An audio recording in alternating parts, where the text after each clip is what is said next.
Yashodanandan व्रजजनरञ्जन यमुनातिरवनचारी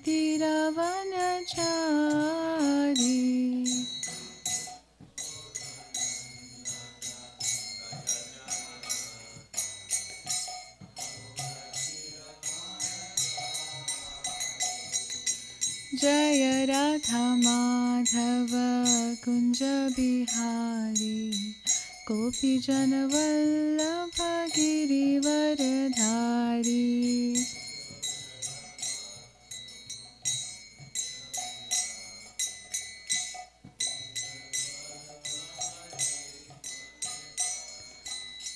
Hare Krishna Krishna Krishna Hare Hare Hare Ram Ram Ram Hare Hare.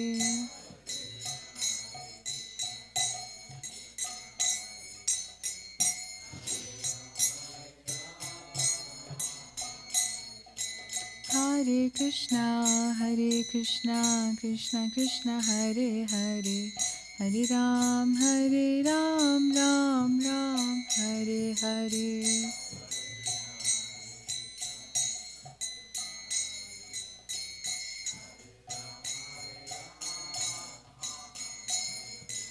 Hare Krishna Krishna Krishna Hare Hare Hare Ram Ram Hare Hare.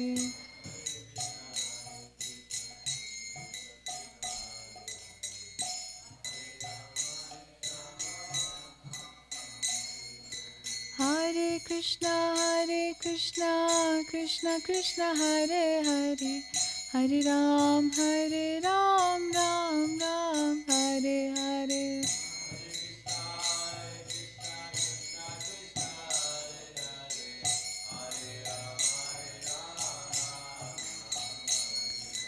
Jai Jai Radhe Jai Shyam Jai Jai Shri Vrindavan Dham.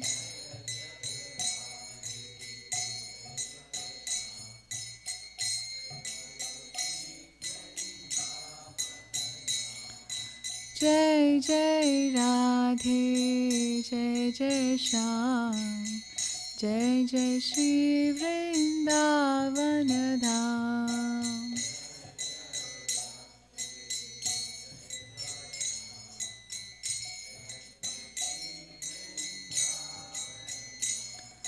Jai Jai नीमाय Jai Gaur Jai Jai Shri Dham Mayapur. Jai Jai Gaur Jai Jai Shri Dham Mayapur. Hare Krishna Krishna Krishna Hare Hare Hare Ram Ram Ram Hare Hare.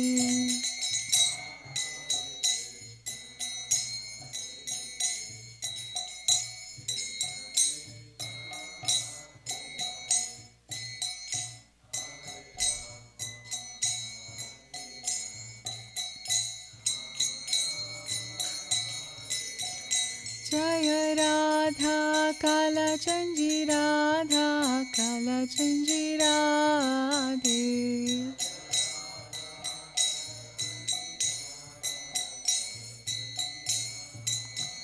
Jai Radha कालचंजी Radha कालचंजी Radhe.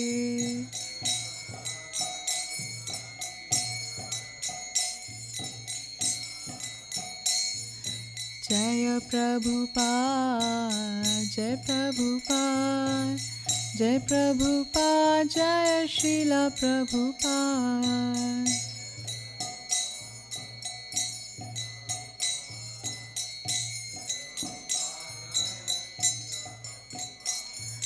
Jai Gurudev Jai Gurudev Jai Gurudev Jai Srila Gurudev.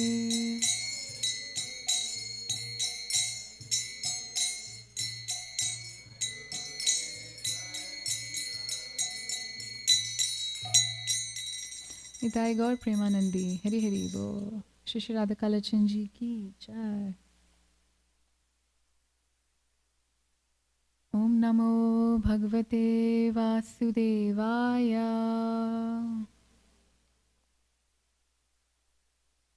Om Namo Bhagavate Vasudevaya.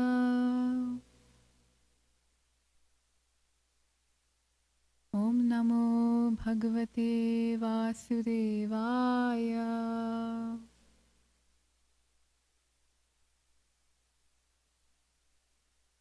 Grantraj Srimad Bhagavatam ki jai. We can recite this together. Narayanam namaskrityam naram chaiva narottamam devim saraswatim vyasam tato jayamudirayet nashtaprayeshu bhadreshu nityam bhagavati sevaya bhagavati uttama shloke bhaktir bhavati naishtaki. Hare Krishna. Thank you so much for coming.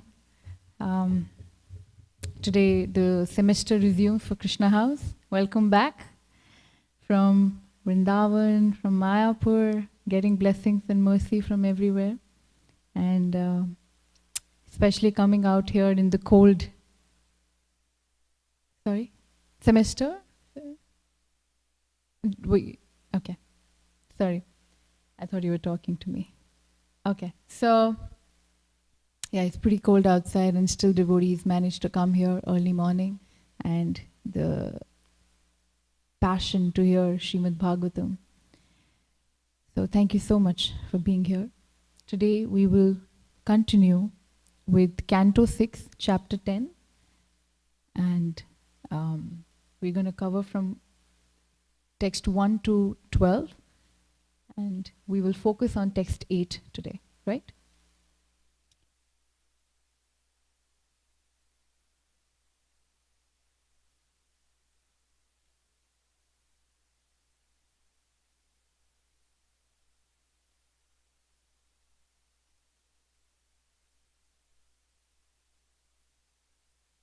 So this chapter is titled The Battle Between the Demigods and Vritrasur.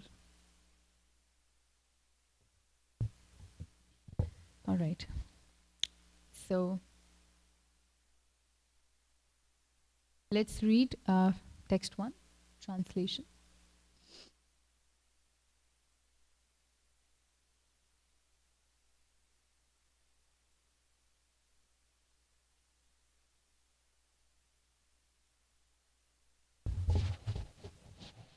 Text 1. Sri Sukadev Goswami said, after instructing Indra in this way, the Supreme Personality of Godhead, Hari, the cause of the cosmic manifestation, then and there disappeared from the presence of the onlooking demigods.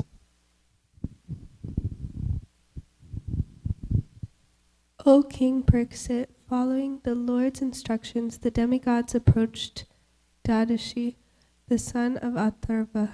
He was very liberal, and when they begged him to give them his body, he at once partially agreed. However, just to hear religious instructions from them, he smiled and jokingly spoke as follows.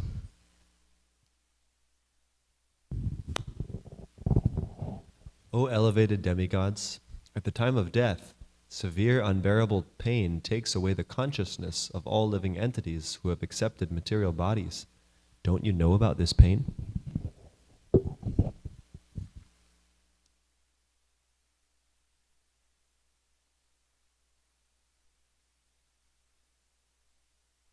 In this material world, every living entity is very much addicted to this material body, struggling to keep his body forever. Everyone tries to protect it by all means, even at the sacrifice of all his possessions.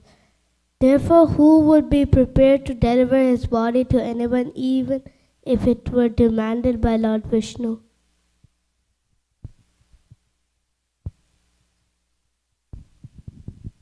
The demigods replied, O exalted Brahmana, pious persons like you whose activities are praiseworthy are very kind and affectionate to people in general. What can't such pious souls give for the benefit of others? They can give everything, including their bodies. Those who are self-interested beg something from others, not knowing of others' pain. But if the beggar knew the difficulty of the giver, he would not ask of anything.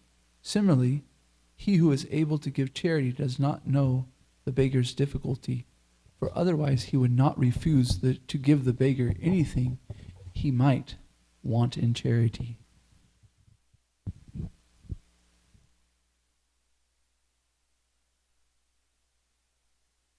The great says, Daichi said, just to hear from you about religious principles, I refuse to offer my body at your request. Now, although my body is extremely dear to me, I must give up for your better purpose, since I know that it will leave me today or tomorrow.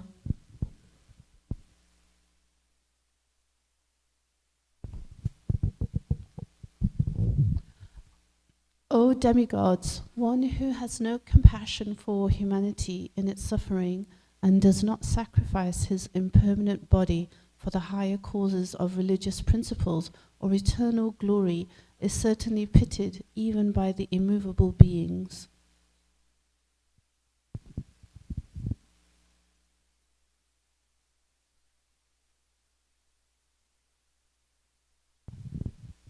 If one is unhappy to see the distress of other living beings and happy to see their happiness, his religious principles are appreciated as imperishable by exalted persons who are considered pious and benevolent.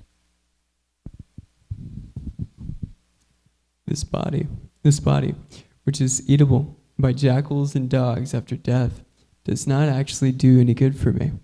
The spirit soul, it is useful only for a short time, and may perish at any moment. The body and its possessions, its riches and relatives must all be engaged for the benefit of others, or else they will be sources of tribulation and misery. Sri Shukadev Goswami said, Dadichi Muni, the son of Atharva, thus resolved to give his body to the service of the demigods.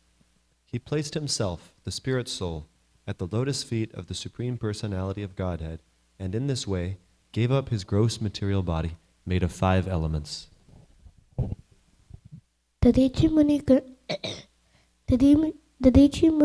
controlled his senses, life force, mind and intelligence, and became absorbed in trance. Then he cut all his material bonds. He could not perceive how his material body became separated from his self. Thank you. We'll read now. We'll focus on text 8.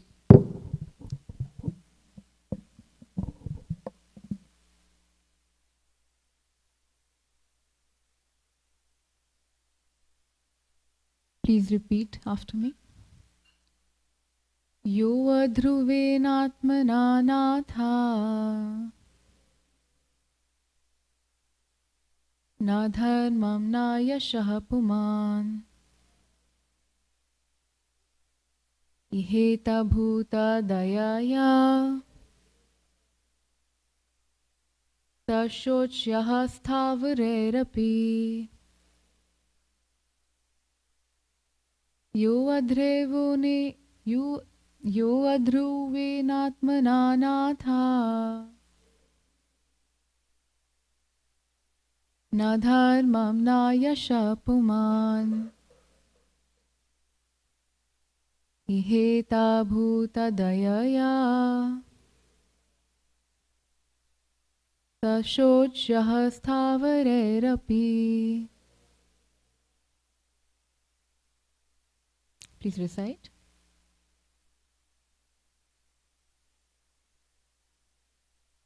Yo adhruvenatmana natha na dharmam na yasha puman iheta bhuta dayaya tashochyaha sthavarerapi. Yo dhruvenatmana natha na dharmam na nasha puman.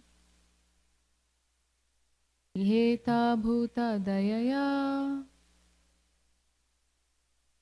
tashocha stavareirapi yodruvenatmana natha na dharmam na yasha puman.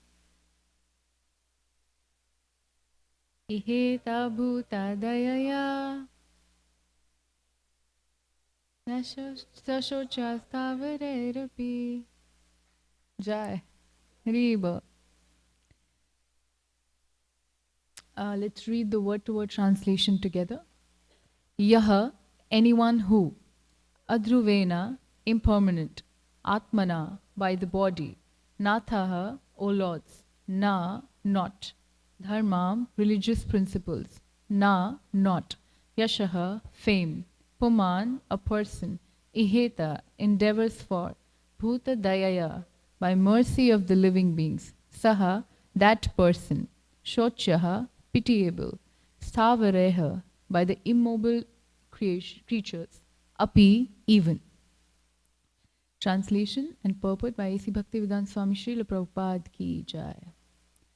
O demigods, one who has no compassion for humanity in its suffering and does not sacrifice his impermanent body for the higher cause of religious principles or eternal glory, is certainly pitied even by the immovable beings.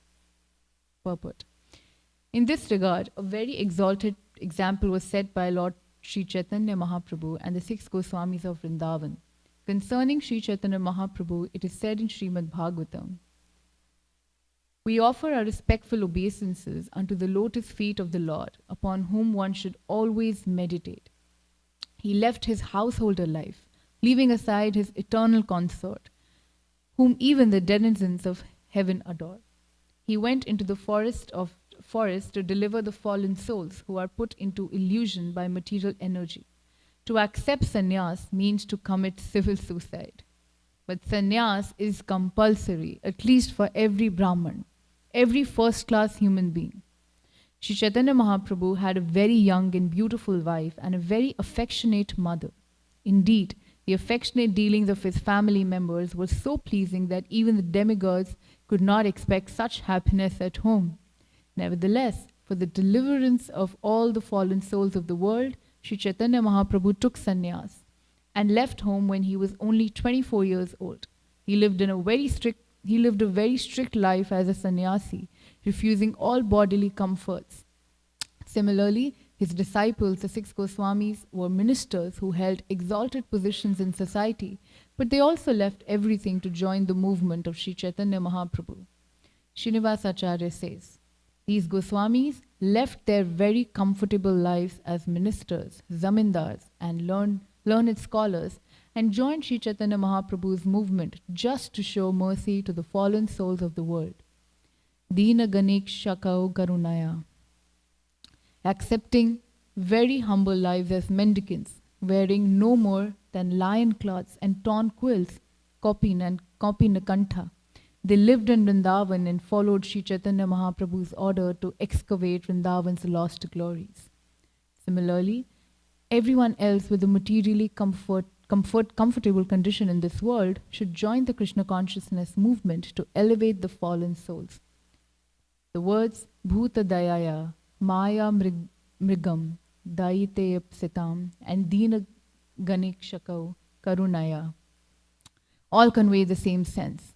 These are very significant words for those interested in elevating human society to a proper understanding of life.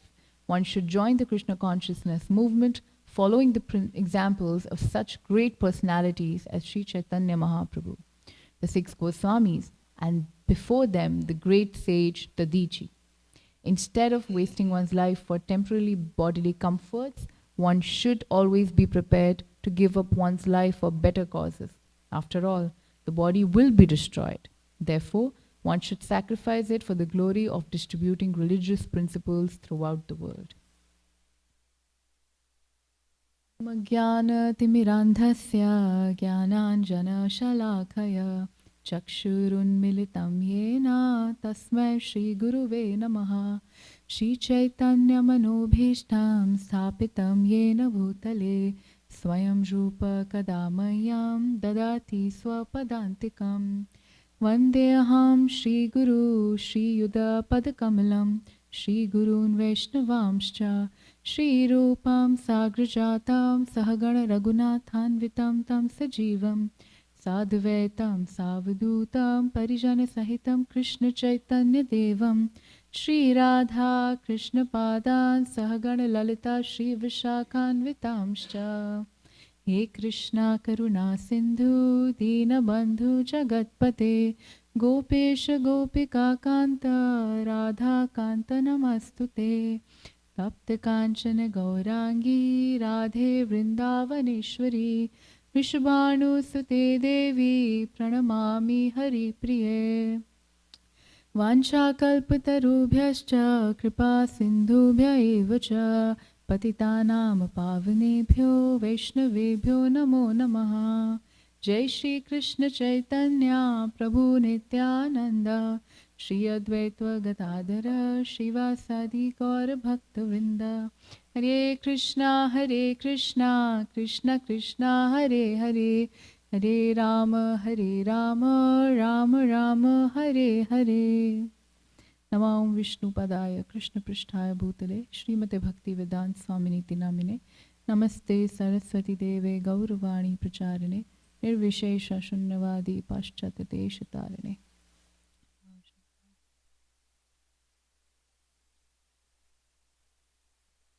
Hare Krishna.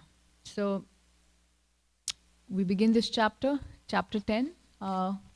Let's try to understand what is happening here. So all the demigods approach the sage, the Dichi. Do we know why? Any ideas? The Lord. It was the instruction of the Lord. But why? Why did they all come, and what was the reason exactly for them to come to the Dichi? Yes, because they were troubled by Vritrasura, the demon Vrita. So this demon was causing danger to all the demigods, and he had this boon that he would not be easily destroyed. His body cannot be destroyed by any weapon, any mere weapon. Except, so there's always a but, right? Nobody is immortal. And there was this condition that only and only if there's a specific weapon that is created through the bones of a sage who willingly gives up their body. And so here the Dichi had this special, let's say that bones, that out of which once he gave that body away, out of those bones, the special weapon was generated, and through which the demon was supposed to be killed. And so Krishna, the Lord, Hari, instructed all the demigods to approach the Dichi. Now we see the translations that we read. Initially, the Dichi did not immediately agreed to give away his body, but he wanted to hear some nice religious principles, and why should one be agreeing to do this kind of act, because we all know how we are also attached to our own body. When we say body, it's like a whole paraphernalia. It's our name, it's our appearance, it's our identity that we have created for years and years, that we are so sensitive about. You know, nobody should say anything about who I am. This person is not perceiving me the way I think that person should perceive me. That's such a attachment that we hold to our identity. And that's why usually our minds get really bothered when somebody says something and we don't like it. But why does it bother us why does it really bother us deep down?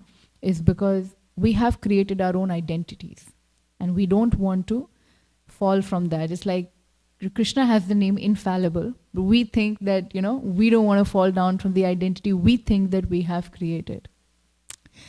And so Adichie over here brings this point that we are all so attached to our own body, and why would you expect me to give away my body for this cause? Of course, he's building up to a point where he's doing that for the benefit of all of us, so that we understand what a great sacrifice he made. And the whole story, we see how Srimad Bhagavatam, each story has so many lessons for all of us, that if we really deep down think about it, that, we're thinking, okay, why are we hearing about the deity over here? Why there's this demon, and why this body? This is like we can go and read Harry Potter, and why do we have to read this whole story? But there is so much learning. There are so many lessons for all of us to really understand what sacrifices each and every living entity from our past, from Vedic scriptures, they have made for our benefit. And not just identifying that, but also maybe becoming one of those people that, especially as devotees, that we have so much compassion within us that we are able to focus our actions, our speech, in everything for the welfare of the society. I really like this point I heard recently, that what do we really mean by an integrated personality, somebody who's has integrity? What does it really mean? It means somebody whose speech, whose actions, whose mind is all integrated. It is all acting towards one purpose. It's not that I am thinking something else and I'm saying something opposite and I'm doing something else. So that's not integrity. It's a lot of hard work. It takes years. It takes probably whole life to develop this one quality, integrity. But that's what Krishna consciousness really helps us with. It gives us so many qualities. It gives us knowledge. It develops love in our heart. And we really haven't done much if Krishna consciousness has not transformed our hearts. That's the main thing. If we are doing so many things, we're reading a lot, we are hearing lectures, we are doing services, we are associating with devotees, but is that really helping me transform my heart? Is it really helping me become a true devotee of the Lord? So it's from these stories, from these incidents, that we really understand how a devotee has so many qualities. And over here, the Dichi did show us the compassion that he has showered on all of us. So when the Dichi resolved to give his body to the service of the demigods, he placed himself at the lotus feet of the Supreme Personality of Godhead. And in this way, he gave up his gross material body made up of 5 elements. Now, the Dichi did not do this for his own glory. So, any activity, any sacrifice, we're talking about sacrifice, we're talking about so many things for the welfare of the society, but it doesn't really mean, it's not for our own glory, so that I can get some praises in the devotee community, just so that I can get appreciation. It's not for that, but it really is considered a sacrifice if we are doing it for the Lord, where the center is the Lord, and if we are actually doing it for the benefit of other souls, for uplifting them.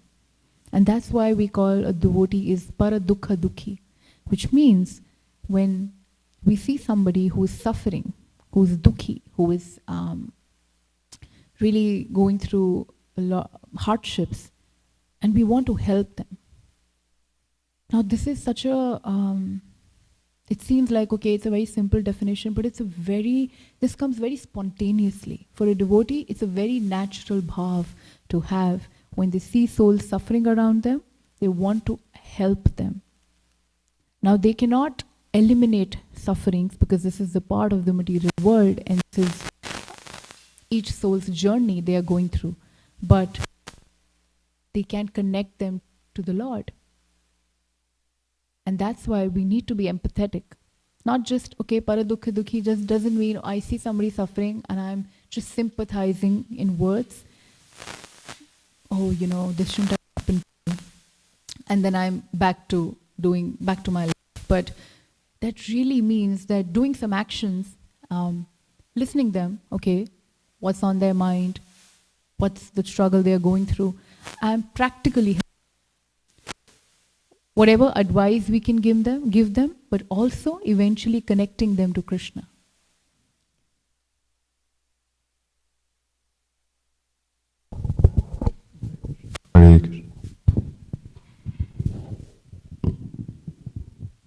So when we connect people to Krishna, who can solve somebody's miseries, eliminate their sufferings apart from Krishna? And so it really speaks about our heart. Like I really believe this is a very nice scale to measure your own progress in bhakti when you interact with people and how you feel about their life. In sense that, let's say we see somebody who's making a mistake in their service. Because we mostly are around devotees, so I'm going to give both examples. But if we are living with devotees or we are serving with devotees and we see somebody making a mistake, it can be in the corporate world as well. And if that is giving us a sudden energy, oh, let me go and correct this person, let me just tell them what they're doing, then you're probably not the right person to approach them, to correct them, because it's giving you that rush, it's giving you that excitement. Okay, let me just go and fix this, let me just go and correct them. But if it gives you a feeling that, oh, I feel sad that, they're doing this and it might affect them, it might not have good consequences for them, and I really want to help them, then maybe you're the right person to give a feedback to that devotee. Because it's not giving you it's not like showing them I'm better than you and see, I know rules and instructions and I've been serving for years and years. Or let's say I have so much experience in life and I have the right to come and correct you. That's not the approach that we should have. So it's a great skill to test yourself, what emotion or what feeling comes in your heart, comes in your mind when you see somebody suffering. And especially when you see somebody happy, do you feel irsha? Do you feel jealousy? Or do you really feel happy for them? That really speaks about how that is Krishna consciousness. How you are true to Krishna. How you are so true to your heart. So it can be a very basic thing. It can be day to day. Our relationships is such a reflection of our relationship with Krishna. The dealings that we have with people around us, it really reflects the depth of our relationship with the Lord. And so, a devotee will always, would naturally feel dukh and, in his heart when they see somebody around them suffering, and they would genuinely want to help them, which comes, there's always a, pre-philosophy or like a backstory, because a devotee always sees each and every living entity as part and parcel of Krishna. So all the teachings that we get in Srimad Bhagavatam, Bhagavad Gita, they're all just really helping us to live a very, to just exist, even like to live a very tremendous life practically.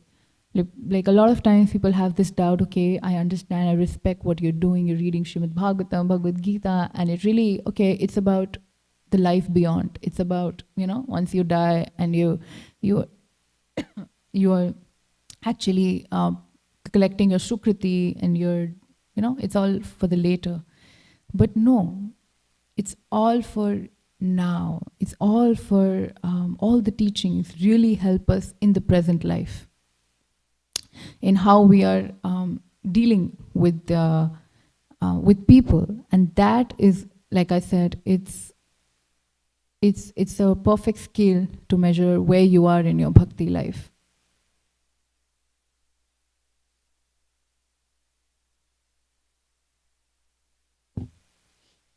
And so we see that here a devotee's sacrifice and their selflessness is the reason that they want to preach the highest dharma. So it's not that we are just doing our bhakti, our chanting in our heart. We are thinking, okay, we have Krishna in our heart. But when it comes to actually do some sacrifices, we run away. And that's why I was talking about the first point in the beginning, that we're so attached to our bodies that we really think that this is my entire identity. This is who I am. And then we cannot do bhakti. If we are so attached to this body, we cannot progress in bhakti. Now, it doesn't mean that we have to become, all of us cannot become sannyasis, but internally, what the message we see from the life of Sri Chaitanya Mahaprabhu, and we see from Haridas Thakur, if you all remember, how he was beaten across the 22 marketplaces. And what was his heart praying for? What was he really praying while he was beaten and thrown? That, Lord Krishna, please forgive these offenders. I want you to forgive them. I want that they don't know what they have done, and I want you to shower your mercy upon them. That is the quality of a devotee who's threatened, offended, beaten up by people, and through like 22 marketplaces, and still he's praying for their welfare.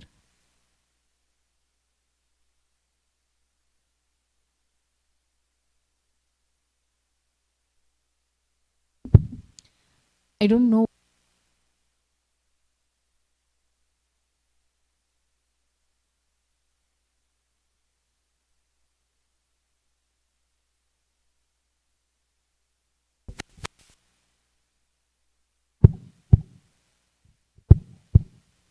So I don't know what heart takes to actually be in that situation and pray for somebody's benefit when they are, abusing us, hitting us. I don't think I'm speaking for myself. I don't think I will have the heart to give my heart to them and pray to.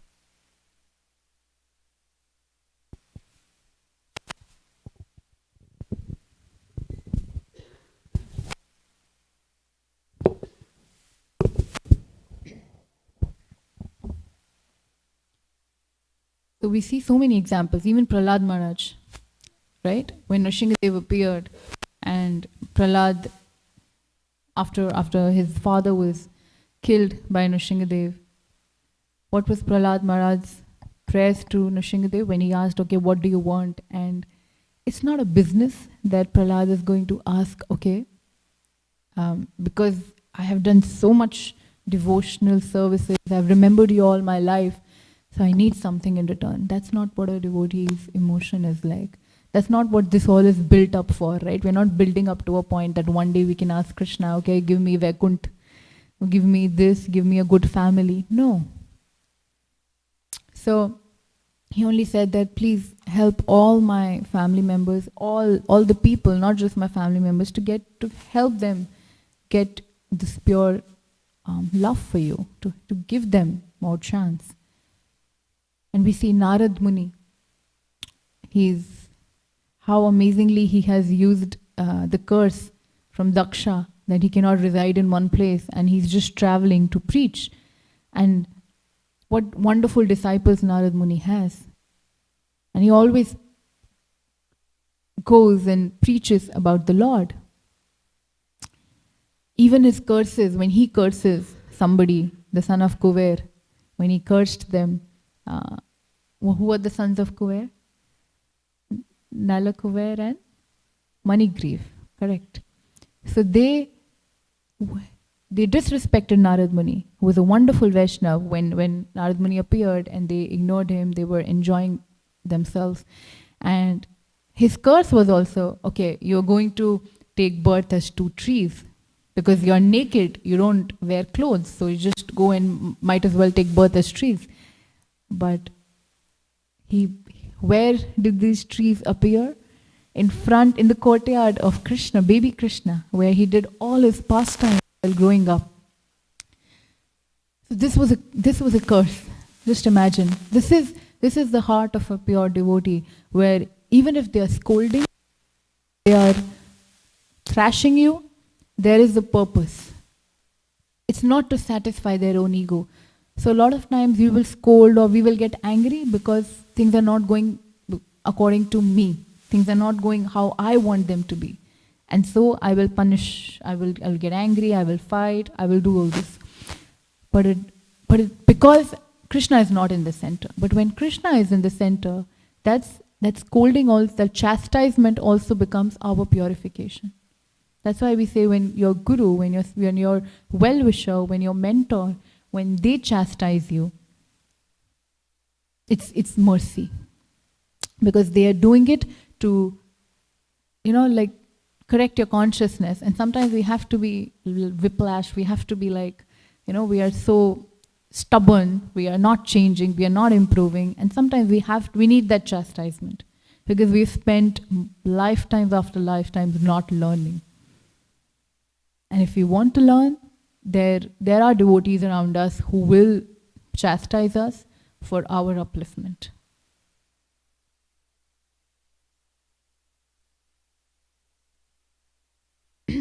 Any other example that you remember where a devotee has exemplified paradukha dukhi bhav, where they have shown compassion towards others? Any stories that you remember? Any example?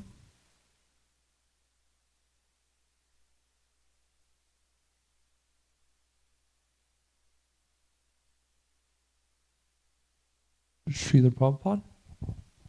Yes. His whole story? His whole life?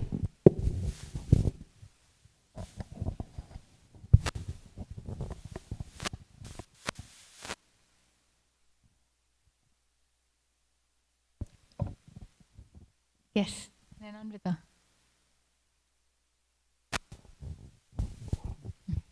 Jesus Christ.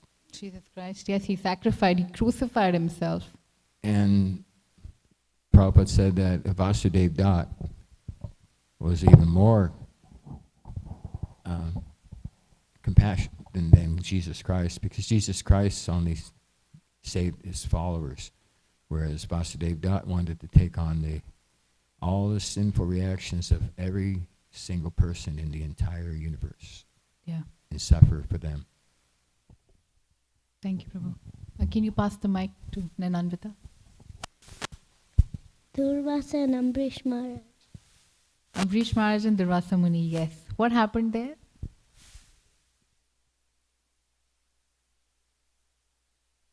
Okay. That's a wonderful example. How Ambrish Maharaj fasted for an entire year and he wanted to break his fast, and that time Durvasa Muni came. That's the story that she's talking about, right?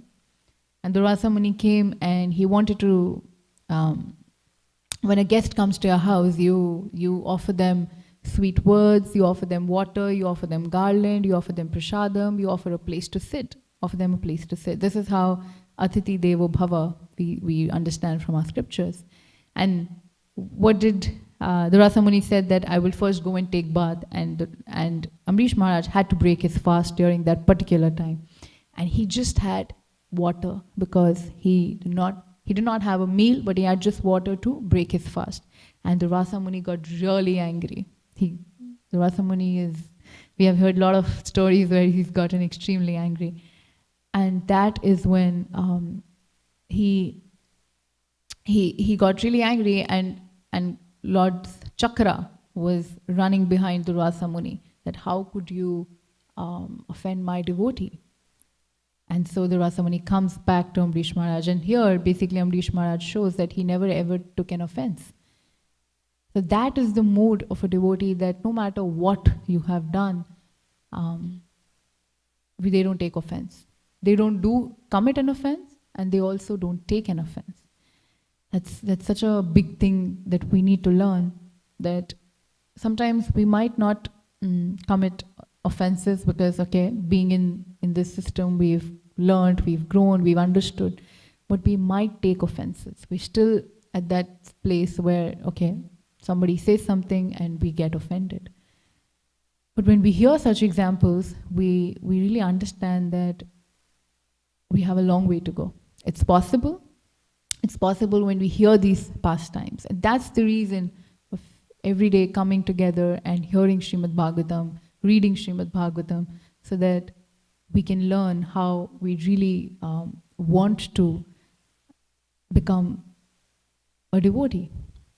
And there's always scope for becoming better. There's always scope of becoming better. And that is what we need to ask when New Year has begun, and we hear that we have a lot of new commitments, resolutions.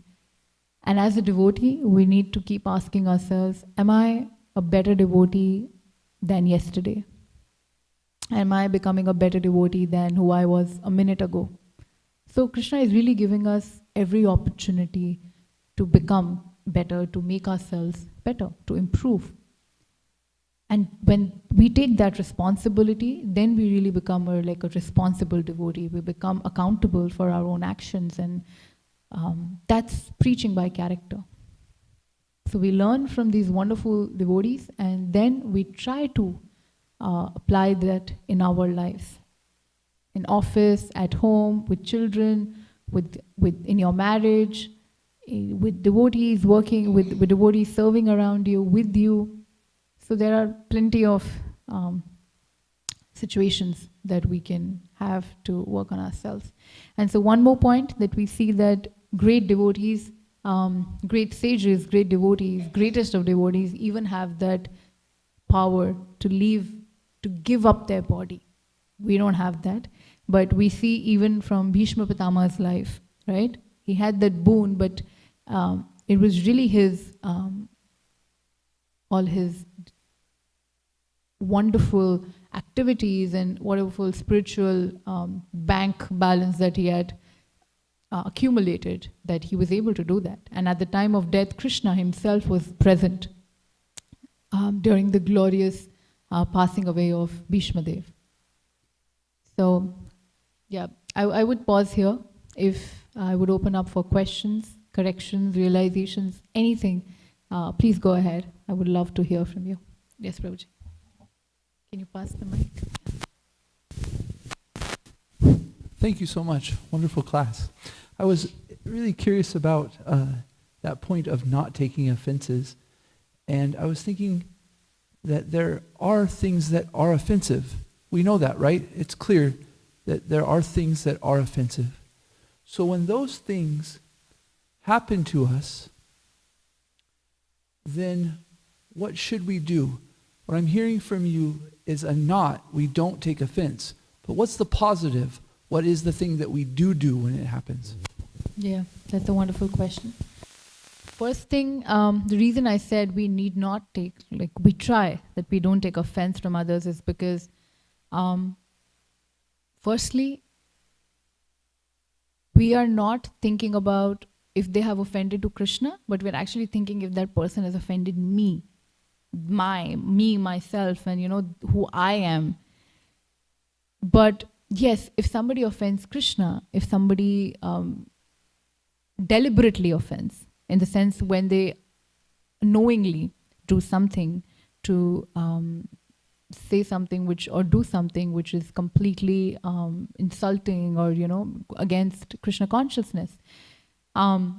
We do hand still. It shouldn't be like a big thrashing reaction, because firstly what helps us is when we understand where does the other person come from, why they are doing this, what's their mindset, are they aware of what they are doing, like are they aware this is an offense, and are they aware that what they are doing is going to hurt your belief, your system, or people around you. First of all, we need to know that what place somebody comes from. Sometimes people are just ignorant and like that, and we can teach them. But it's also important if they're willing to learn. Sometimes you really have to let go, because you know that somebody's deliberately doing something and you don't want to learn. So you just keep your distance from them. But if somebody who looks up to you, who puts you in a position that, okay, I can listen to this person, I can seek guidance from this person, and then you can always talk to them. You can always make them understand that, okay, there's a reason why we don't do this or we don't follow this, because it has certain consequences and it's not really nice. But what I'm understanding, what you're saying is somebody who's like, okay, just offending purposefully, is that what you're asking? I wasn't thinking necessarily on purpose or not. I understand that in our philosophy we understand that there are offenses. That's why we say do not offend a devotee. So there are things that I can do that are offensive to Krishna's devotees. So I was wondering, when those things happen, we're not supposed to take offense, but we should do something, it would seem like. Just to ignore it, to just put our head in the ground like it didn't happen. I don't know if maybe that is healthy, but it doesn't seem to me like it's healthy. So I'm curious for practice. I was kind of looking for a practical thing, like, when somebody does something offensive to you, this is maybe what you can do, or what. Right. So maybe if you're saying they're disturbing the environment around them, disturbing other devotees, and if you feel that, okay, at this point I need to probably intervene, then you can. But again, it really is that person is also a soul. That person is also part and parcel of Krishna. So can we interject in a way that, okay, we tell them in a way that really helps them also develop a understanding, and they become, like more recipient to what you're saying. They become more accepting to what you're saying. So yes, you can come in that moment, you can tell them, you can talk to them, but I really have seen when we come in a negative mode, or we get angry, or to protect others, then okay, we have ended up protecting somebody else, but even that person is not getting the benefit. So what I'm trying to say, I know it's not a perfect situation. I know we live in a world where we have to deal with a lot of nonsense, but if at that point it's somebody like, okay, somebody's at the cost of somebody's life, then of course you have to back off, and you have to take a strong stand. And yes, you probably have to do something to protect devotees around you. But yeah, when you feel that somebody else, is there a possibility, if you ask yourself, there's a possibility that I can talk it out with this person? Is there a possibility that I can engage with them and understand, okay, why they're doing this and why shouldn't they be doing it? Jeev Jago, right? Everybody has Krishna within them. So if it's possible at all, we give that,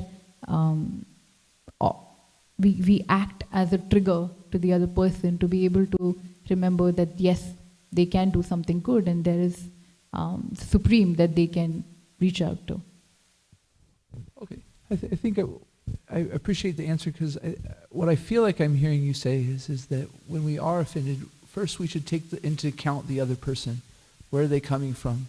So almost like trying to have some empathy, right? We're not saying what they're doing is right or wrong. We're trying to understand where they're coming from. And then evaluate our relationship with that person. Is my relationship a relationship that I can say something to benefit this person? And I'm wondering, I think maybe we can answer this later, but that brings me to the question, what do you do if the relationship isn't one you can say something? But I appreciate those two things right there. Am I hearing you right? Yes, yes. So if we can't really have anything that person can be more accepting, then I heard from my seniors then, okay, is there somebody that they look up to? And then you can personally go and talk to them. That I am sorry, but I have to bring this to your notice, and this is what the situation was. If you can handle it with that person, that would be great. Because at the end, we want even the offender to get the mercy. And I know it's a lot of hard work, inside work that we need to do, that we are able to look in that perspective. I'm saying it, but I know there's a lot of work that we all have to do. Yeah. Thank you. Wonderful question. Any other response to the same question or any realization, any other questions? Please go ahead.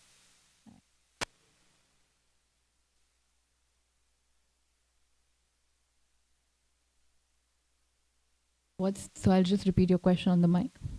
You're saying what's the difference between Krishna at the time of death and remembering Krishna at the time of death? Because Krishna is non-different from his name. So Krishna at the time of death, we correct me if I'm wrong, but Krishna is there in some form. Death could be as Krishna, like whenever somebody leaves their body, death is Krishna says, I am coming as death. So that point where the Lord himself appears is at the time of death in his form, in his personal form, would be for devotees who remember him. Now, when we say remembering Krishna, remembering Krishna as I know him, like if I've seen Kalachandji's deity all my life, then I would remember Kalachandji. I would remember him. Or if I'm somebody who's more deeper in connection with the relationship with the Lord, when I chant, I will start remembering the name of the Lord. And so the wonderful thing that we understand this philosophy that the Lord's name, pastime, his fame, his glories are all non-different from himself, is basically him expanding in different forms, so that we can reach out to him in tangibly or intangibly.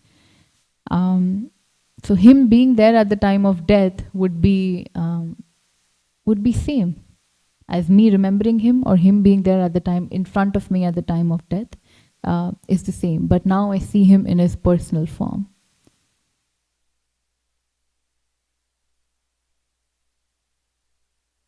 That doesn't make sense?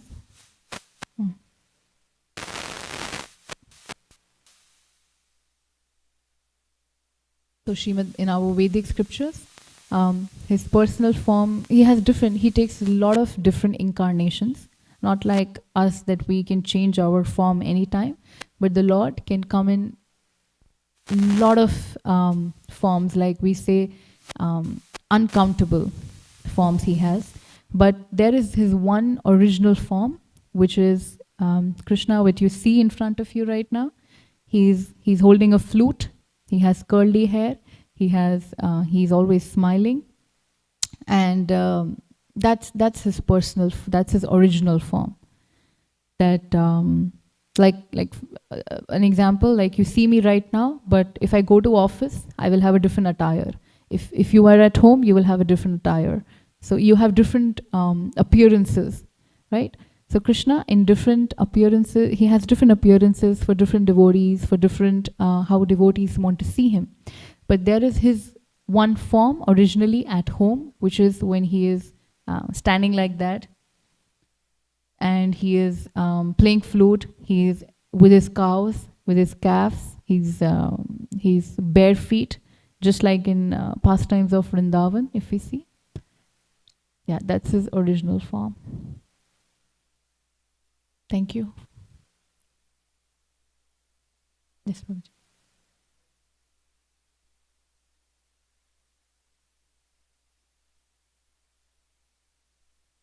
So at the time of death, first of all, yes, our scriptures do explain that our body goes through a lot of pain. So it's like how many 20,000 or how many scorpions are biting you? It's like that pain. Imagine one scorpion just biting me, stinging me. It's multiplied by 20,000. So that's the pain the physical body goes through. And all the mucus is coming down to the throat that we are not able to speak. It's like we are choking. The senses are very weak at that time. We are not able to hear much. We are not able to see. And that's why if you have ever seen somebody passing away in front of you, after a point, they will not be able to hear you. They will not be able to see you. So this is what physically happens. And at that time, the soul that is there in the center of your heart, it's actually mentioned in Bhagavad Gita, the soul resides in your heart.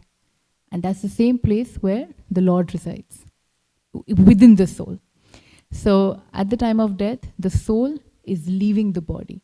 Now we have different 9 holes in the body. It depends from which hole the soul leaves. The more exalted you are, if you're a Brahmana, the soul will leave from your head, right? You were telling me that story for Bhakti Vinod Thakur, right? Where did the soul leave from? From the head. Because he was such a wonderful, exalted devotee. But Bhakti Vinod Thakur's maternal uncle. Okay.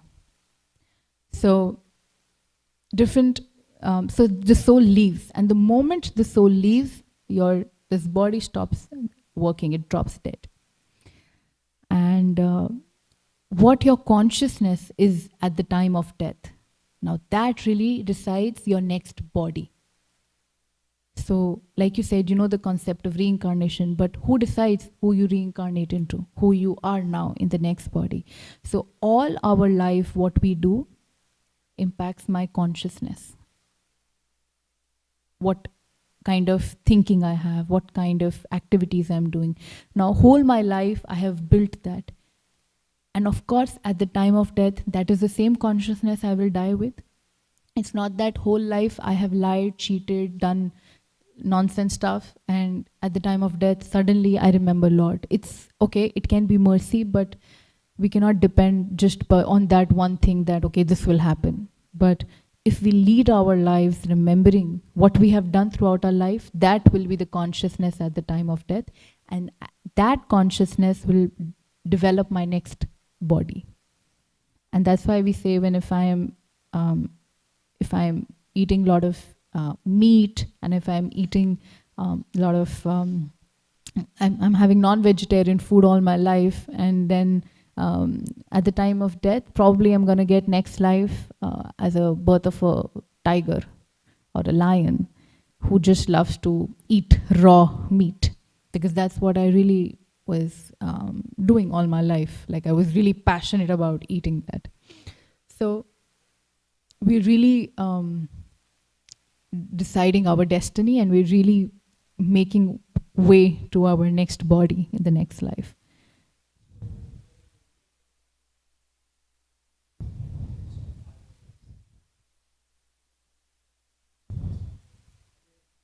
Yeah.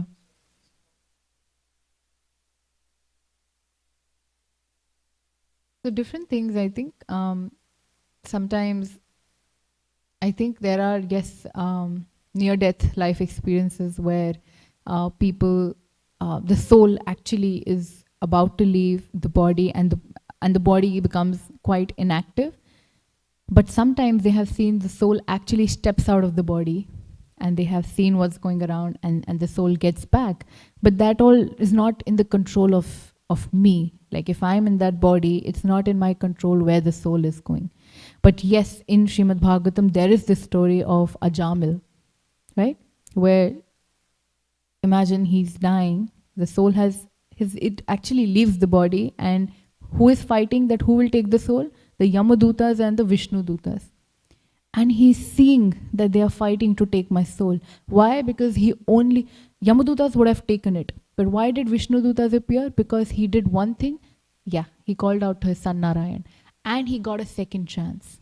Not that he got delivered right away, he got a second chance. He got back in that body, the soul got the second chance. But it's very rare that we get that second chance in the same life and we make the best out of it. But Ajamil did. He came back, he used that opportunity, and he became a wonderful devotee from there on. He was around 80 or after 80, I think beyond 80 years of age or something. So yeah.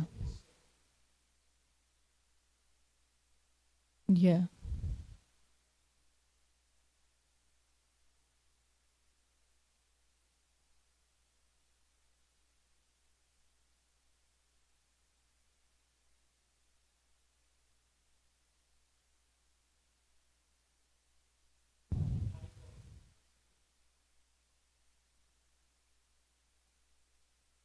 Yeah. Soul is definitely just an infinitesimal part of the Supreme Lord. But in different religions, they give different names. Like we see around us, the Lord has different names. Even Krishna has so many names in Bhagavatam, we'll see, right? But in different religions also, they will name Allah and different names. But I don't think it really is okay. At the end of the day, it's true. There are demons, there are devils. There are devils, there are like good heavenly. You have heaven. So heaven is like Swarga. So you see in the Vedic scriptures also there is Swarga. And there is Patal. There are 14 planetary systems, and the higher you go, higher planet systems and lower planet systems. Similarly, that's Swarg, that's heaven, and what is the other word Christians call? Hell. I mean,